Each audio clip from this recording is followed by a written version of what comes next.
विधानसभा निवडणुकीची रणधुमाळी सुरू आहे. सिटी न्यूज प्रत्येक मतदारसंघातील नागरिक व पदाधिकाऱ्यांच्या प्रतिक्रिया घेत आहे. अचलपूर विधानसभा मतदारसंघाच्या पार्श्वभूमीवर अचलपूर ब्लॉक काँग्रेस कमिटीचे माजी शहराध्यक्ष अरुण अग्रवाल यांनी सिटी न्यूजला प्रतिक्रिया दिली है। अचलपुर विधानसभा क्षेत्र के अंदर चुनाव की सरगर्मियां तेज हो चुकी है। एक तरफ भारतीय जनता पार्टी ने प्रवीण तायडे को टिकट दी है, वहीं दूसरी ओर तीसरी बार विधानसभा चुनाव के मैदान में यहाँ पर कांग्रेस से महाविकास आघाड़ी से बबलू देशमुख है और पांचवी बार जो लगातार चुनाव लड़ रहे हैं इस निर्वाचन क्षेत्र से वो है विधायक बच्चू कडू। और हम जानेंगे हमारे साथ में कांग्रेस के भूतपूर्व शहराध्यक्ष है अरुण अग्रवाल, उनकी क्या प्रतिक्रिया है, कैसा ये चुनाव होगा और वो क्या कहते हैं इस शहर के विकास के बारे में, इस निर्वाचन क्षेत्र के विकास के बारे में, क्या इसका इतिहास रहा है, हम जानेंगे।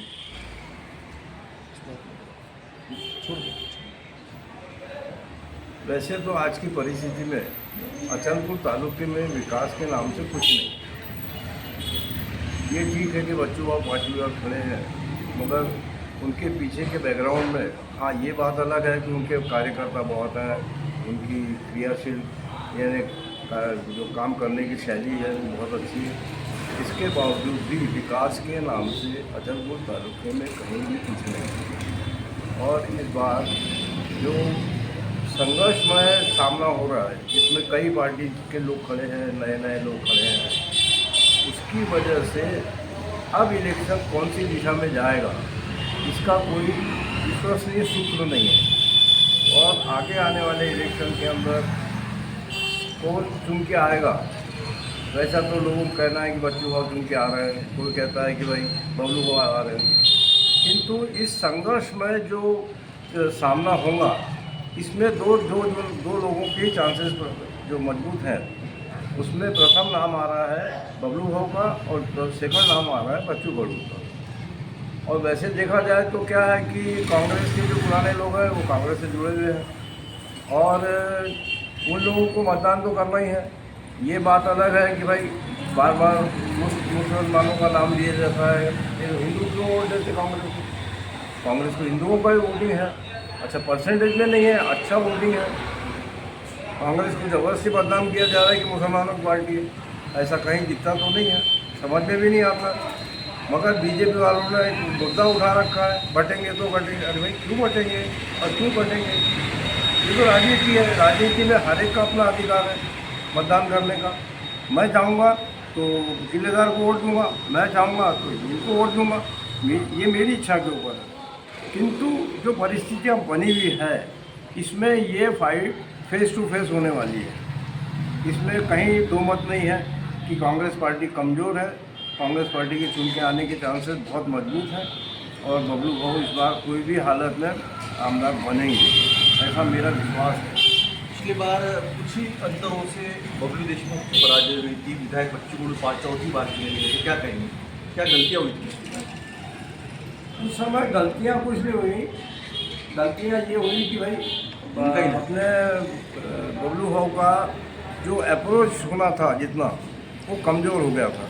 अब की बार बबलू भाव ने शुरू से ही जैसा उनका टिकट कंफर्म होने से पहले ही उनको मालूम था टिकट उनकी बनना है, उसमें कोई मिलमेक तो थी नहीं।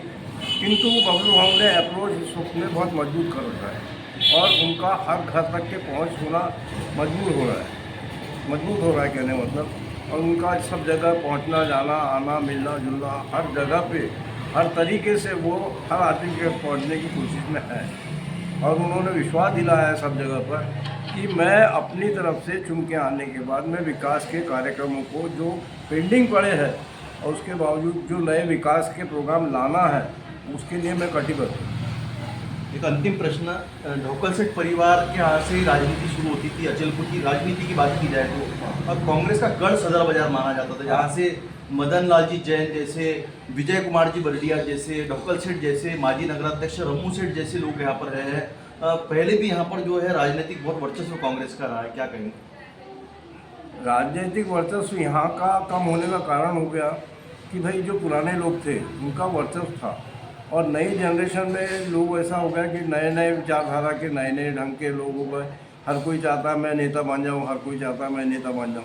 इसकी वजह से जो राजनीति का एक स्टैंड था, एक कन्फर्म जैसा स्तंभ था, वो बिखर गया।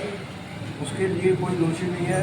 नई जनरेशन किसी के बस में नहीं है और ना ही नई जनरेशन किसी की आवाज़ सुनती है, ये उनका अधिकार है, इसके लिए कोई दोषी नहीं है। शरद राणा की पराजय का भी आपको लाभ मिलेगा कांग्रेस को, ऐसा मानते हैं?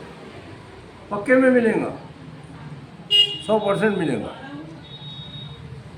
क्योंकि क्या है, नवनीत राणा का जिस तरीके से हार हुई है, उसके पीछे की जो डिप्लोमेसी थी, वो डिप्लोमेसी काम कर गई है। इसका फ़ायदा मिलना ही मिलना है, लोगों को 100% मिलना है। हमारे साथ थे अरुण सेठ अग्रवाल, जो कांग्रेस के पूर्व शहर अध्यक्ष रह चुके हैं और कांग्रेस का गढ़ ढोकल सेठ इनका निवास सदर बाजार में जो माना जाता था। हम देख रहे हैं कि प्राचीन एक इमारत है और इस इमारत में कई सारे राजनीतिक लोग बैठते थे। हम मेलघाट के पूर्व मंत्री रामू पटेल की बात की जाए, पटला गुरु जी की बात की जाए, तुकाराम काड़े जो माजी आमदार थे उनकी बात की जाए, तो एक गढ़ रहता था। ये मेलघाट जो क्षेत्र है, मेलघाट क्षेत्र में परतवाड़ा आया करता था, पर कुछ समय बाद यह परतवाड़ा जो है अचलपुर विधानसभा क्षेत्र में आ रहा है। और यहाँ से अरुण सेठ अग्रवाल का मानना है कि हमारी कांग्रेस की स्थिति इस बार मजबूत रहेगी और जीत भी होंगी, इस प्रकार का विश्वास उन्होंने जताया है। मैं कैमरा पर्सन विजय के साथ नितेश किलेदार, सिटी न्यूज़ परतवाड़ा।